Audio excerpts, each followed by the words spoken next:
welcome to Face to Face, the in black and white, with our one-on-one interview with former state rep Fred Durhal III, who's now a present city council person here in Detroit and a candidate for mayor to succeed Mike Duggan. How you doing, Councilman? I'm doing well. How are you, man? All right, let's get right to the chase.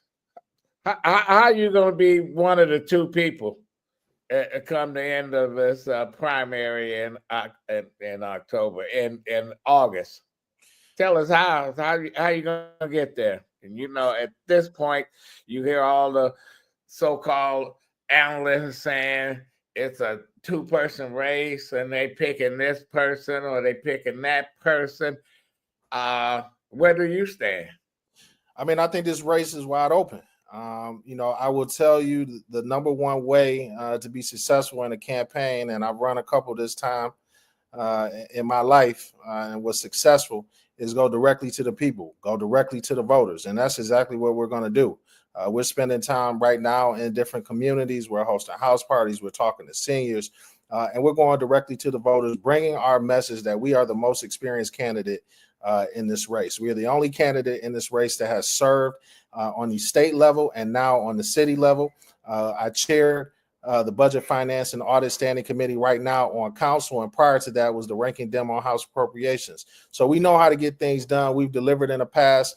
We're delivering on city council right now. We're going to continue to deliver as their mayor, and we're going to push that message to the people. What makes you different than, say, Mary Sheffield or Santil Jenkins or Reverend Ken Locke or Attorney Todd Perkins? What makes you different? What makes you stand out? Why should somebody say, well, you know what? I'm going with Durhal. Why? So one, what I would say is, again, I bring up that experience. Only candidate in here that has served as a state representative and now a member of the Detroit City Council. So we know how to connect the dots. When I served in the state legislature, I served both terms in the minority of the House. I was the assistant Democratic leader my first term. And so we had to still deliver funding here for Detroit to fund police, fire, EMS, city services. And we had to learn how to work across the aisle. I think what's important to note right now, whoever the next mayor is going to be, you're going to be in a different situation here, particularly as it relates to the federal government. So you're going to be able to have to bring those resources down on the federal government, from the federal government. When you talk about the state level right now, there's a different legislature up there right now. So when we talk about our issues, lowering property taxes for residents, we talk about other issues that affect Detroiters that have to go through Lansing. We already have that experience, and we already have those relationships built up. Not many candidates or any candidates I can think of in this race can say that. So we have been boots on the ground from day one. We've got a long history of public service. You know that runs through my family.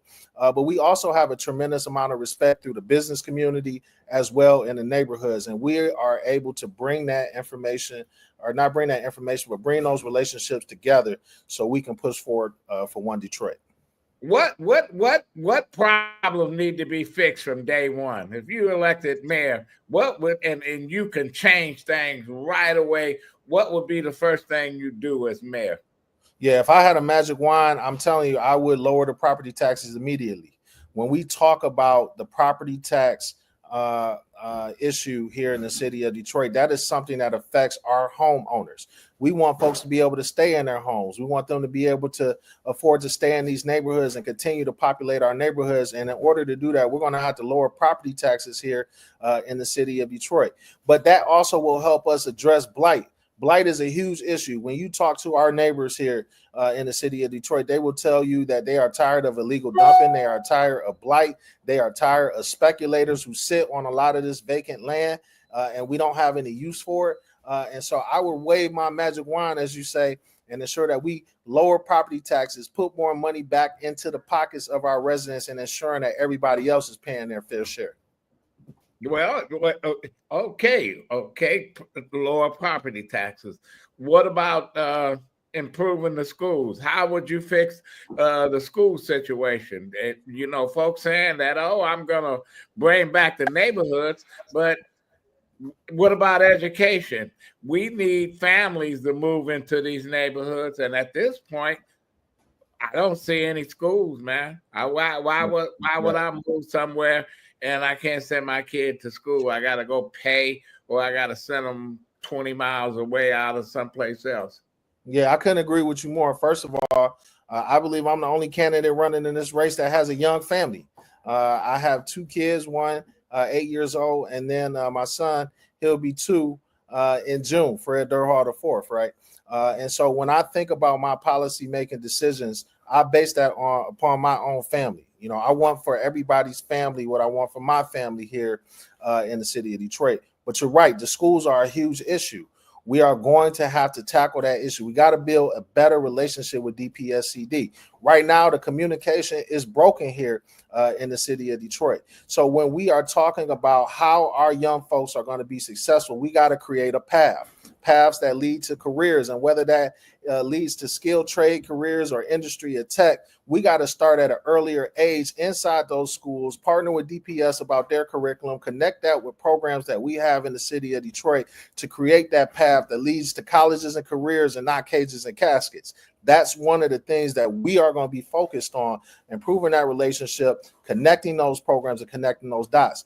Finally, you said it. When I talk to residents around the city of Detroit, one of the things that's most disheartening about our situation, it is a reminder when you come through these neighborhoods and see all of these vacant schools. So we have started already on the Detroit City Council in this past budget season. I put in a closing resolution for our city and our administration to start creating a strategic plan to either rehab some of these vacant schools or tear some of them down. And of course, we'll work in collaboration with the superintendent as well as the board. But that relationship's got to be better. We got to create the workforce for the future, and we got to ensure that our students are on the right path. Well, shouldn't the schools answer to someone? I'm an advocate of. I think that the mayor should have some kind of control over the public schools. I think that an elected board. I think we need a hybrid. Elect 2 or 3 to the board, and the mayor and the city council get to appoint several folks to the board. I think you need to have an alliance between the community and the elected officials. Do you like that game plan, or do you think that the schools should just be separate and do their own thing? Well, I wouldn't say that the schools just be separate and do their own thing, but I do believe the mayor should have a greater reach and connection to what's happening in Detroit public schools. That is not saying that I think as mayor we should take over the schools. I think they have an elected board that should be able to make some decisions and have a level of autonomy and just a level of separation. But I do think our policies need and our ideas of what we're doing for our young folks need to align. When we go up to the state and we talk about how funding is for our students, we've got to come in a collaborative way up to the state legislature and say, hey, how do we re-examine the formula for our schools or for our children here? How do we ensure that we are getting more dollars or a higher per pupil allocation so we can get our students the resources that they need? But it's got to be a collaborative effort, whether that's a commission, and that's not necessarily taking over the schools, but a commission that we all put together that will involve the superintendent, board members, as well as members of city government. I think that's going to be the answer as we talk about third grade reading, as we talk about funding, as we talk about truancy. We got to have that collaboration together, and that's not happening right now. How do you to make our neighborhoods a better place to live? How do you stop the food embargo in Detroit, where Kroger's won't even step foot across 8 Mile Road? You got 2-3 Kroger's sitting up there in Dearborn, right on the borders of Detroit. You got 2 or 3 Kroger's and other shopping centers sitting right there on the borders of Detroit, and yet Detroit has none, and here we are under siege by gas stations and sub food deserts, man. Yeah.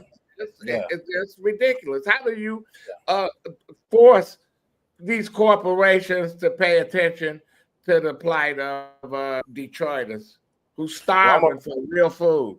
Yeah, well, I'm a firm believer that you can't necessarily force folks to do anything, but and we've seen that in the past. Money in your pocket. But well, true, and that's us coming together as a community to be able to do that and say, you know, these some of the things that we want. But from a governmental level, what you could do is start to fix these commercial corridors that we're in. That's something that you're going to hear me talk a lot about in this campaign. I'm going to be very focused on expanding our commercial corridors. So just as we have built downtown and those dollars stay down there, we want to create commercial corridors that are adjacent to our neighborhoods. And so those dollars stay in those communities and have the opportunity to upgrade sidewalks and facades of these buildings and keep that dollar circulating through that community. But with that thought, you know, that also helps incentivize development in that area. Yes, we need access to fresh groceries. We need access to pharmacies. We need access to retail. So we are going to build a main street in every district throughout this city that allows our residents to have access to that. And in some instances, you got to create an environment for that, man. You know, that's that old saying, if you build it, they will come. And so if I owned a $1 million business or a grocery store chain, and I looked at how our commercial corridors are now and what would be a viable area that I can come there and have enough space and operate and get folks to come patronize my business, you want to have an area that's safe. You want to have an area that's clean, because those are other things that we got to talk about. We got to continue to push public safety here in the city of Detroit. We got to continue to eliminate blight, clean up our neighborhoods, but clean up those corridors as well, man. And I think that is how you attract folks who want to come here and do business in the city of Detroit. But we also got to grow our own, Adolph. You know, Detroit was a place one time where a lot of folks moved from down south, from Alabama, Tennessee, Mississippi, Georgia, right? And they said if you couldn't make it in Detroit, you can't make it anywhere. A lot of minority businesses, a lot of black businesses came here, and some of those were grocery stores, some of those was flower shops, some of those were shoe shops. We got to also spawn the next generation of entrepreneurs and make sure that they can start small businesses and, most importantly, remain open. And that's how we keep that going in our communities. Well, I'm glad you said that, because during the 50s, when so-called urban renewal, people call it Negro removal, where they basically closed down the black community and ran people out of business, and there was no compensation to these business owners. Now that they're talking about, the state is talking about redeveloping 375, etc. But the critics, and I'm one of them, saying the only people that's going to benefit from this is the Illiches and the Tom Gores and Gary Turgos. They the ones that's going to reap the benefit. What about the people that suffered the most and their families that suffered the most? You know, generational wealth disappeared. You know, my grandfather owned a business, and they put him out of business 30, 40, 50 years ago. I inherited nothing. So how do we make up for a lost cause? Yeah, as I talk to residents, you know, across the city, particularly about I-375 project and filling in that hole, you know, it's under kind of the narrative or the auspices saying that we want to right a wrong that happened years ago, where so many black families were displaced. Generational wealth, as you said, was eliminated in there. And there are a lot of folks that are not really feeling that right now, right? They're saying that if we do that, what are going to be those opportunities? Are you going to be able to locate those families that were displaced? Are you going to be able to ensure that they're going to be able to get opportunities to business on this land? And we don't have a lot of answers to that right now. But what I would say at that time when I'm mayor, we fill that in. I want to ensure that we spawn a community in that area that has vibrant businesses, particularly to create generational wealth in our black community. That's one of the things that we're going to have to focus on if we are saying under the auspices of getting these dollars that we're going to right this wrong. We got to ensure that we are putting people in place. We got to have connections with groups such as the READ group, which is a Black collaborative of Black developer or a collaborative of Black developers here, and ensure that they get opportunities to build in those areas. We don't want to create more apathy, Adolph, and say that we created these zones and we filled in our 375 because we wanted to right that wrong, and we actually don't do it. And so we're going to be focused on doing that, and we're going to be focused on connecting folks to those opportunities. Moving from 375, what are you going to do with the Renaissance Center? It become, I say, an albatross. General Motors took it over from Ford. First thing they did was close all the businesses there, close the movie theater, close the pharmacy, close everything. In other words, they didn't want people in the Renaissance Center. They didn't want folks to come there. And people say, well, community out of downtown. What are you going to do with 3 empty towers? Because all you got is several restaurants that's left there, and then now somebody said they bought a tower and they're gonna put some apartments or condos. Well, haven't we been down this road before? Is it gonna happen? So when we talk about the Renaissance Center, I tell folks a couple things that folks need to be considerate about. I am in favor of eliminating those 2 towers, and I'm gonna tell you why, Adolph. Right now is not serving a use, and even if you look back in the day when the Renaissance Center was built, the Renaissance Center was built for them to say it is a fortress inside of a city, meaning that the folks that were there limited access to the neighborhoods, and even those big walls that were built kind of were designed like they're keeping folks out of there. We got to remember the history of that. So, for me now, as we fast forward to where we are now, is not serving, the purpose of having folks fill in those office spaces. You're right. There are not a lot of retail opportunities floating throughout that business. And it's also limiting one of our greatest assets, which is our riverfront. We got to create a city that is great for families. And that's an opportunity to expand that riverfront in a way, in an area where it's a place for families. Listen, you've been to Chicago, you've been to Navy Pier, you see the opportunities that can exist there to have families down there, families from Detroit. I want to create that feel down there. And that's why I would be supportive of it. Than just having it sit there. Like we see so many of our other historical structures that we have here in the city of Detroit. We let them sit for 20 years and then we got to end up tearing them down and they change hands and get sold back and forth. We need to find productive uses for land that don't fit the uses that we need nowadays.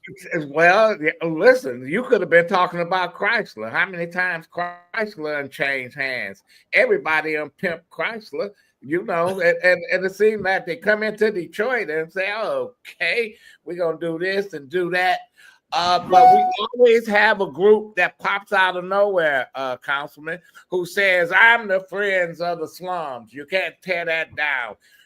Listen, they tore down Yankee Stadium, which has a long and better history than Detroit, because they built a new stadium, and it took them 6 months. They tore it down. Detroit Tiger Stadium, which was a symbol of a racist past in our history, and it stood there for years because we had groups of folks that said you can't tear it down. The train station, we got lucky with the train station because we got somebody that finally they redeveloped it. But we can go around the city and we see the old Packer plant. We see all these eyesores that when they're gonna tear them down, Packer plant is older than dust. It's been empty since the early 50s. When you gonna get rid of it? The first Ford Motor Company down there on Woodward in Highland Park is still standing empty. That's saying something about us as a region. How you as mayor going to deal with that kind of waste? Yeah, I mean, we're gonna deal with it aggressively. First of all, those buildings that are sitting there right now that are not serving any use, we either got to find a way to tear them down. If there are some that can be rehabbed, we have to rehab them. But I tell folks to look at what's been done in my district. We had a site in my district, the old American Motor site that sat vacant for over 20 years, now has been redeveloped and created jobs for an automotive supplier that are connecting our residents to jobs. And then that eyesore that exists is no longer there. We got to have that forward thinking to tear some of those things down and find developers that will. But we got to connect folks to those opportunities. When we look at all that blight that exists, I'm being honest with you, man. We've got to tackle it really hard. So you're going to hear about in the next few weeks about my comprehensive tax relief plan that we're rolling out, how we're going to address blight for folks who own those buildings and they just sit there and they sit there and they sit there and they're waiting for somebody to either buy it or develop it. We got to get them off of that land. And as a city, if we own that land, we got to develop a strategic plan to either tear it down and stop waiting for folks to come in who possibly may want to develop. We know if there are buildings that have been sitting now for 20, 30 years, they got to go, right? If it hasn't happened in 20, 30 years, it has to go. And we can create more opportunities to build better communities that are cleaner, that are safer. How are you different than the current mayor? You know, I hear some candidates saying, I'm just going to continue the legacy of Mike Duggan. Mike Duggan is Mike Duggan. That's what right. My question is, what is going to be your legacy, and how are you going to put your fingerprints on the revitalization of this community, and not to take somebody's game plan and say, okay, I don't have to do anything, I'll just implement what they started? Yeah, how we are different, first of all, and that's no disrespect to the current administration, but we're different because we are think in the mind of a legislator, but also know the other side as well. We know how to bridge that gap to be able to get some of these things done that we need. We know we're going to be better at bringing resources from Lansing and getting things across the finish line that benefit Detroiters here where we live. But another thing is, I think our legacy is going to be that we have brought folks together. Whether that's the business community, whether that is our neighborhoods, we have strengthened public-private partnerships. That is what we're going to continue to do. But, you know, we are also going to have tough conversations, Adolph. When we talk about generational wealth, when we talk about decreasing the wealth gap that exists within our communities, we are going to create that path for Detroiters who are living here, folks who have stuck and stayed here over the years, to be able to rise. Right now, we talk about the middle class, right? You know where the middle class is, Adolph? Because if you can tell me, man, where to find it, I'd be happy to go see it. It has disappeared. Across 8 Mile Road. Well, here's the thing. Yeah, we're gonna bring them back because that missing middle that exists, those are folks who make too much to get the subsidies that we have or qualify for some of these programs that we have, but still don't make enough to feel like they're getting by. And again, that's because of property taxes. That's because of a lack of opportunity to jobs. Some of them have to go outside of the city of Detroit to work. And so our legacy is that we're going to build a stronger city that is viable, that has more jobs, but it's going to work to eliminate the apathy. We want folks to feel like, okay, that this is a Detroit for them, a Detroit for everybody. Well, and we're going to work to eliminate that narrative that exists, because it still exists in some ways. But I think if you focus on what matters to the people, like great commercial corridors, so when they leave downtown, they can feel like they're still going back into a community that's closer to their home, that they still have options, that works to help eliminate the apathy, and that lets those folks feel like they are a part of the growth of the city of Detroit. Well, how are you going to light some fire under? We got 2 Congress people that hasn't done a damn thing for these districts here in Detroit. One cares only about what's happening over in the Gaza Strip, and the other one can spends $1 million fucking on a PR campaign and got two people that work for them that represents hundreds of thousands of residents. How as mayor, you're going to get them to get with the program? We know who I'm talking about, Rashida Tlaib and Sri Thanadar. Yeah, we got to use the power of the office. Now, you worked for Coleman Young back in the day, just like my dad did. And one of the things that I remember as a young man is that the mayor had a great reach and a great pulse of what was happening in those congressional districts, right? The appointees that he had were connected in those congressional districts. So when you had Congress folks who represented us, and a lot of them were strong anyway at that time, man. John Conyers and a couple others, they were strong at that time. But it was also a level of accountability because that the people that you represent here in the city of Detroit are connected also to the administration that exists. Right now, what we see is you have the off years when you got the municipal elections, and then you got the even years when you had the federal elections, right? And you never see really any cross correlation, or you don't see any, of folks really coming together, even for initiatives here that benefit the people, right? And so we are going to let those folks know that, hey, these are our priorities for the city of Detroit. Where do you stand on them? What is your relationships that you have with our council members? What is your relationship that you have with this administration to help us get the dollars that we need to be able to continue for our residents? And you also going to have to go to Washington. That's why, again, relationships are important. That's why right now we work to establish strong relationships with U.S. Senator Alyssa Slotkin and Gary Peters. But we gotta work to hold folks accountable. If somebody says they're going to deliver for us, we got to ensure that they're delivering for us. And as the mayor, you can set the tone. That's what's going to be important, Adolph, setting that tone. You were in that era. There was a tone, right?